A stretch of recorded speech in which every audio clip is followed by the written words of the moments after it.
Hello, everybody, and thank you for joining me today. It's Allan Laboucan with the Rocks and Stocks News Show. You've been hearing me talk a lot about Sokoman Minerals lately because I think they've gone through a serious transformation with the appointment of Denis Laviolette as the new CEO to work closely with the new president or the former CEO is now the president, Tim Froud, who's a very talented geologist. And together, I think that they're going to do wonderful things. Denis Laviolette is I call him a rock star as far as a geologist. Not only does he have tremendous vision and talent when it comes to geology. He's also got a lot of capital markets experience and clearly understands the importance of digital marketing. These are pillars that I think all CEOs, it would be nice if all CEOs had those skills, but they don't. And for Sokoman to attract a guy like Denis Laviolette, who could basically cut his own check wherever he wanted, and run many companies. He chose tiny little Sokoman Minerals to do that, and I'm really happy about it because I think there's three key companies that can help prove what I believe is that the Newfoundland is going to become the Abitibi 2.0. I've recently talked about the geological reasons for that in a recent report that I did where I showed everybody. Well, actually, I have it right here. I might as well bring it up before I get into the news of Sokoman. This was a paper that was written in 2018. I didn't even know it existed until recently. And kind of talks about what I've been talking about and puts it into geological terms. But here's the Abitibi region. These are all the main gold occurrences and mines. It's just a fantastic jurisdiction that there's a couple 100 million ounces of between resources in the ground and what's been mined over the last, let's say, 100 years. And this is to scale. So as you can see, you could take the entire Abitibi region and plant it into Newfoundland and look at all the phenomenal gold occurrences in the camp.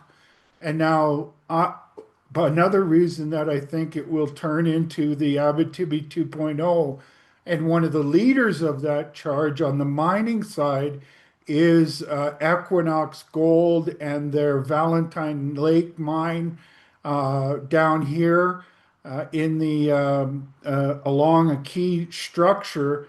And this is going to become important when I talk, keep this in mind when I talk about Sokoman's news. But then over here is where Newfound Gold, a company that Denis Laviolette founded, and he basically staked the ground that now belongs to Newfound Gold. And he covered this whole region here, and that's related to an important series of faults and as you can see here in the Abitibi, there's there's a couple of key structures where a lot of gold has been found and mined. That one there, and this one here, the Cadillac Larder Break and the Destor Porcupine. And so it's not just one structure that's important. There can be multiple structures. And so far, this Valentine Lake fault that comes up here, and in here is where Sokoman has their ground. Here's another important one that is where Newfound Gold has their ground. And Newfound Gold is being moved towards putting into production as well. So now you've got two of these producers that are one online, one coming, one that will be online over the next couple of years. So, it's like rolling the clock back 100 years to the Abitibi before it was the Abitibi 1.0. And now you could have the Abitibi 2.0 over here. Now, I also, before I start talking about the news that Sokoman put out early this morning, I want to put it into context. And that context is that Denis Laviolette was recently on an interview, and in it, he talked about the reasons that he chose to be the CEO of um, Sokoman Minerals. By the way, with the endorsement of Eric Sprott, who owns about 22.5% of the company. And one of his reasons was the phenomenal amount of high-grade gold that has been found over the years at the Moosehead project. But what I also found interesting in that interview was he talked about turning Sokoman Minerals into the leading gold exploration company in Newfoundland. So again, you got one major mine going into production that falls on the same fault as what Sokoman Minerals is involved in, and then at the parallel fault beside it is where Newfound Gold is building a mine. So, being a leading high grade gold explorer in that region is a not only a great goal, but most importantly, I think he's going to pull it off, and that's why I had taken a significant position prior to him getting involved. And then since he's been involved, I've increased my position by 10 times my original position. And, there's an old saying in the investing world that when you see a fat pitch, you got to swing at it. I've swung at it hard and might even increase my position as I can free up some cash. Okay, so here's the news that went out earlier this morning on Wednesday, October the 8th.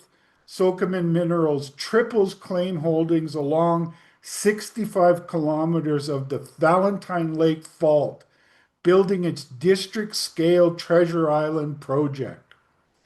They announced that they've secured the right to acquire mineral licenses covering 41,000 hectares along the Valentine Lake Fault, which also hosts Canada's newest producing gold mine operated by Equinox Gold. The acquisition will position Sokoman as the largest landholder by strike length and area along the highly prospective regional fault system. Now, just to my non-geologists out there, why these fault systems are so important is because they are the cracks in the earth that the gold fluids from deeper in these orogenic gold systems use as a path of least resistance to get up towards the surface. Now, at Valentine Lake, along the Valentine Lake Fault, is where Equinox is building their multi-million ounce high margin project. And up the road is where Sokoman has now tripled their land position.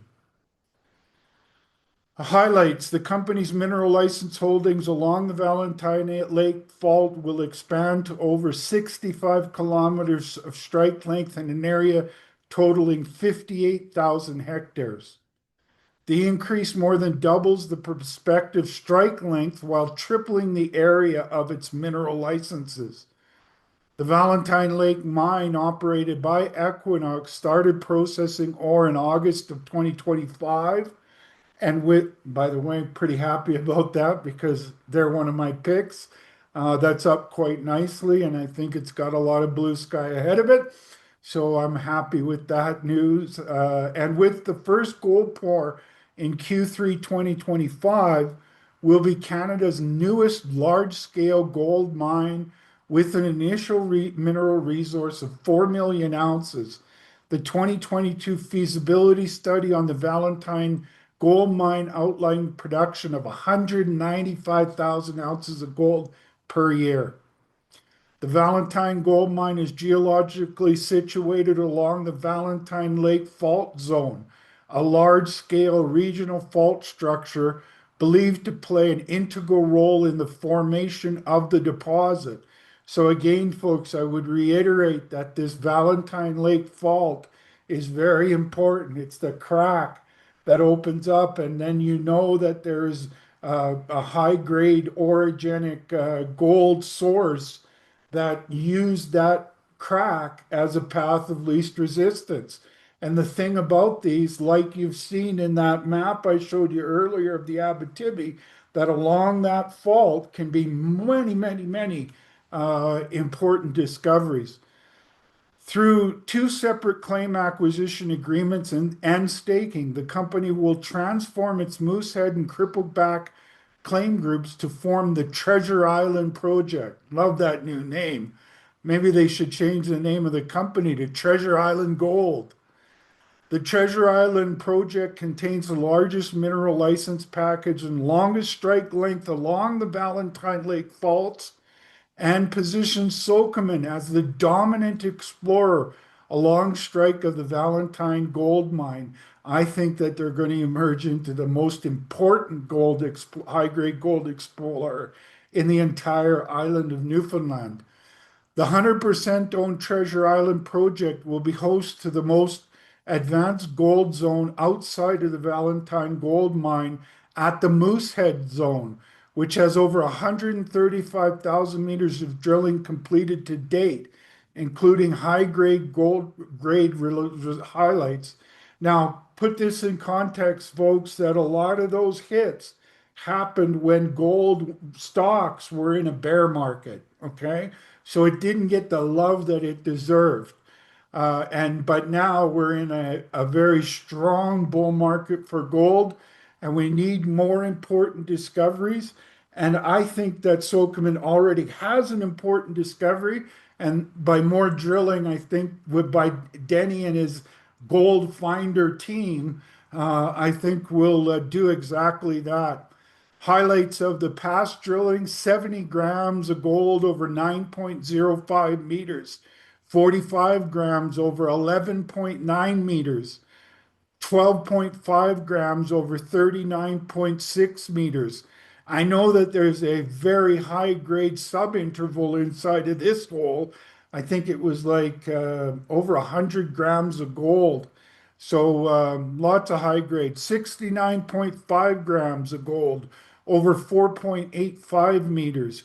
56 grams of gold over 5.55 meters. Now these are just some of the highlights. They've got 25 high grade intersections that any one of them other companies would be happy with. And what's interesting about them is they're spread out into three or four, maybe five different zones on the Moosehead project. The district scale Treasure Island project covers a similar geological environment as the Moosehead zone and includes several other known gold showings and occurrences with similar mineralogical characteristics. Outside of the 2 kilometer strike length of the Moosehead zone, very limited exploration and drilling has occurred along the remaining 63 kilometers of the Treasure Island project, which remains open for discovery. So here is the Moosehead zone is way up here.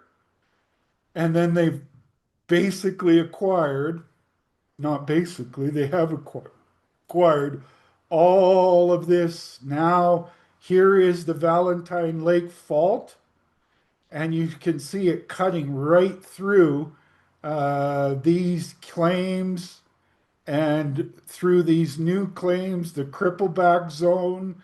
So, and put it into context, this is the claim block that is the Valentine Lake mine. look at all the zones that have been found right on that Valentine Lake discovery or a mine. Now, there's been a lot more drilling on the Valentine Lake fault down here, but there's nothing that uh, anyone can say that you couldn't see a whole bunch of those gold stars along the along this fault. It just needs more exploration. Most of the drilling has only been done up here. You got all of this wide open. So here's the Denis Laviolette quote from the news release. He said, and I quote, "We believe the recent claim acquisitions are fundamentally transforming the company's exploration strategy to take a district scale approach while remaining focused on our core mineralized zones at Moosehead. With a dominant position along the Valentine Lake Fault, we believe the company can apply its Newfoundland expertise to make other high-grade gold discoveries." This is coming from Denis Laviolette, end quote. This is coming from Denis Laviolette, who has found a lot of gold in Newfoundland, and he's got the key person that helped them find that, the key geologist involved, and I think that this could prove to be an understatement about the potential to find more high-grade gold discoveries. I think they'll find a lot. Then they later in the news, they also said that the company is pleased to welcome Kevin Keats as a member of the advisory boards. As the advisory board, Mr. Keats, he's part of the people that helped stake some of the ground at Newfound Gold. In fact, the Keats Zone is named after the Keats family. Mr. Keats is a successful businessman and entrepreneur and a member of the renowned Keats prospecting family, which was instrumental in the recognition through multiple discoveries of central Newfoundland as a world-class destination for gold and base metal deposits. The Keats family were awarded the Bill Dennis Prospector of the Year Award in 2007 for their collective contributions to the mineral industry in Newfoundland and Labrador and abroad. I love this. These kind of old school prospector families. There's a few of them in Newfoundland, and uh, the Keats family is a great one. You know, they're the kind of people, these prospectors that go out there and do that hard work of what we call old-fashioned geology. They walk around, they look down at the rocks and sample those rocks and show the potential of those rocks. Um, Tim Froud, who's the president, he stated, I quote, "On behalf of the company, I thank James and Colin for their services as directors and look forward to working with them and Kevin Keats through our new advisory board," end quote. So there you go. That's the news. I am tremendous, as you can probably tell, I'm tremendously excited about the news. Let's see what the stock has to say this morning. It's up 11% to 2 cents, up 2 cents a share to 21 cents a share. And basically, what this move is all about is Denis Laviolette becoming the CEO of Sokoman Minerals. And now he's executing on his plan of how he's going to turn uh, Sokoman Minerals into an important uh, gold explorer in the camp that I think is going to prove to be the Abitibi 2.0 in Newfoundland. So, as you can see, it went through an important golden cross with a extremely bullish trajectory to the 50-day moving average. You know, when I look at the quality of the project, all the high grade gold that's been found on it, Denis Laviolette's talents, I think that this, even at this price after it's moved up quite dramatically, that the valuation is still extremely cheap. And I think Denis Laviolette has a lot of aces up his sleeve, and that will help unlock more shareholder value. So, like I said, when you see a fat pitch in the mining business or any sector for that matter, it's a good idea to recognize it and take a big cut at it. And that's what I've done. And I'm really excited about this. Others are doing it as well. And those are the people that see the vision of what Denis Laviolette is after. And I'm happy to be a shareholder to be along for the ride. On that note, as always, do your homework, speak with your financial advisors. Have a great day, and we will talk to you soon.